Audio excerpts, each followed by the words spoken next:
पार्षद थे उन्होंने पल्ला झाड़ लिया जनता से कि भाई हम हमारा कार्यकाल खत्म हो गया।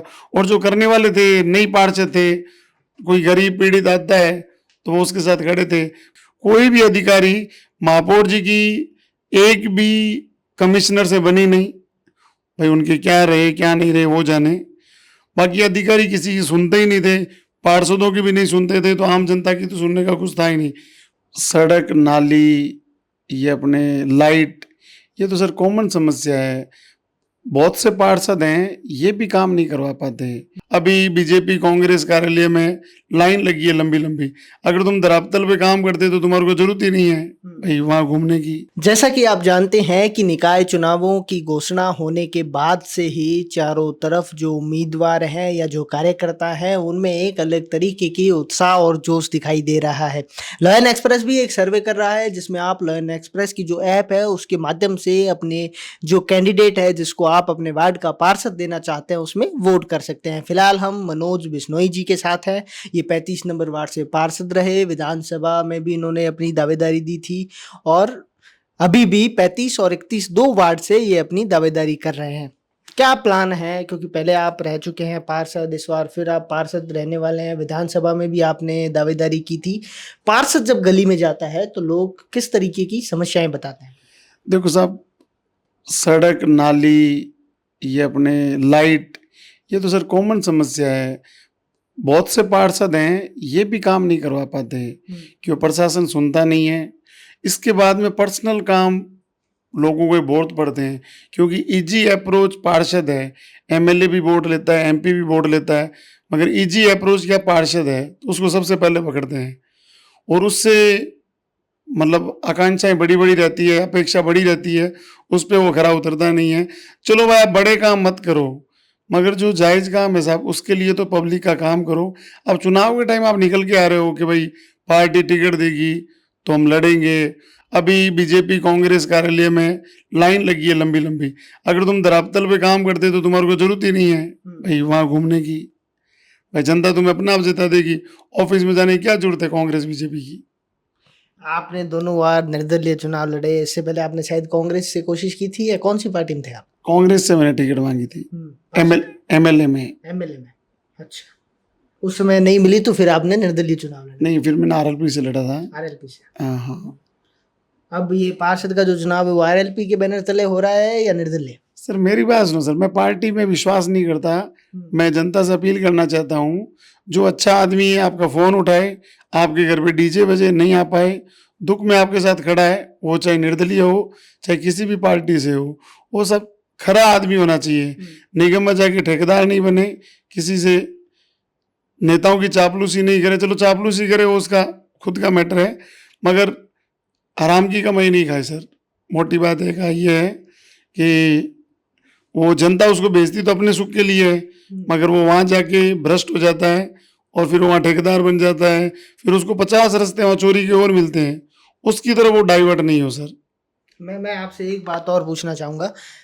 2019 में कार्यकाल समाप्त हो गया पार्षदों का, 2019 नवंबर के आसपास। नहीं, 2023 में। 2023 नवंबर के आसपास 2 साल का गैप हो गया। ये जो 2 साल जो निकले हैं जिसमें कोई पार्षद नहीं था, निवर्तमान पार्षद रहे, ये कितना नुकसान देंगे पार्षदों को? सर ये नुकसान मतलब कोई लंबा चौड़ा सा, जो पार्षद थे उन्होंने पल्ला झाड़ लिया जनता से कि भाई हम हमारा कार्यकाल खत्म हो गया। और जो करने वाले थे नई पार्षद थे, कोई गरीब पीड़ित आता है तो वो उसके साथ खड़े थे। भाई ये तो एक बहाना है, आज मैं पार्षद हूँ, क्या पता जनता मुझे चेप दे, राय दे मेरे को। तो साहब अगर मैं सब पूरा फ्री होना चाहता हूँ, मोटी बात है, या तो कुछ कहानी हो और या फिर एकदम फ्री। ओम प्रकाश बागड़ा, मोटी बात ये है भाई। मैं बीच के रास्ते में नहीं सर कि भाई बीच में यूं, क्योंकि 47 एज है और मैं मेरा टाइम भाई जनता के हित में लगाना चाहता हूँ।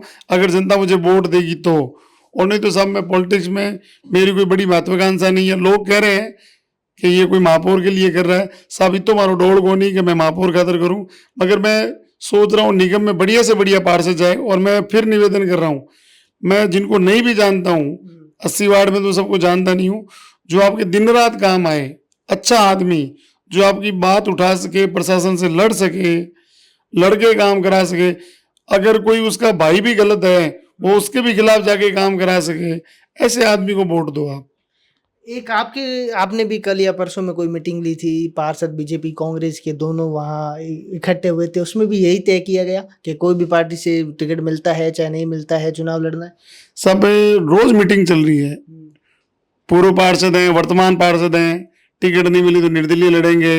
और बड़े जो महापौर के दावेदार हैं उनको भी डर है कि भाई ये कोई मिल के हमें नहीं चेपते, भाई समझा कौन नहीं अटई जो महापौर है वो एमएलए तैयारी करी अटई एमएलए बना दे भी नहीं तो बन वो भी डर लाग रही है। मैं तो मर्दान क्यों लड़ो, और 35 नंबर खाली पड़ी हुई लड़ो, मोटी बात है, लड़ाई तो सब कोई मोटे लड़ा चले ठा पड़े नहीं। तो पार्षद आए मेरे पास, सबसे कांटेक्ट में हूँ मैं भाई, उसमें से भी कुछ पार्षद ऐसे हैं जो मुझे सही नहीं लगे, मैंने उनको जवाब दिया मैं सपोर्ट नहीं करूंगा। मेरे पास कुछ पार्षद ऐसे हैं जो अभी मेरे पास आए हैं मगर फीडबैक उनका अच्छा नहीं है तो मैंने उनको सॉरी बोल दिया। मैं सब जिको खरो खटा दिए बीड़ सा हूँ। मैं एक और बात आपसे पूछना चाहूंगा, आप कह रहे हो जो खरा आदमी है मैं उसके साथ हूँ, किस तरह से सहयोग करेंगे आप वार्ड में पार्षदों को?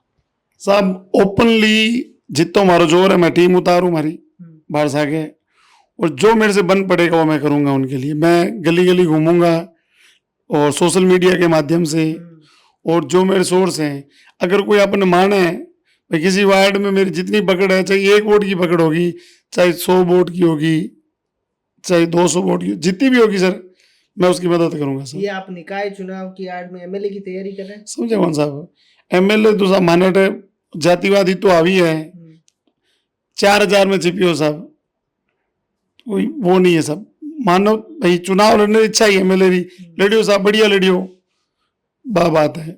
तो मोटा मोटी सब के वो कोई कौन ही नहीं। आप निर्दलीय पार्षद रहे हैं, आप बीजेपी से नहीं है, कांग्रेस से नहीं है, आरएलपी से आपने चुनाव लड़ा। अब मुझे उम्मीद है कि आप निष्पक्ष बात करेंगे। पिछला जो कार्यकाल है बीजेपी का 5 साल का जो बोर्ड रहा उसको कैसे देखते हैं?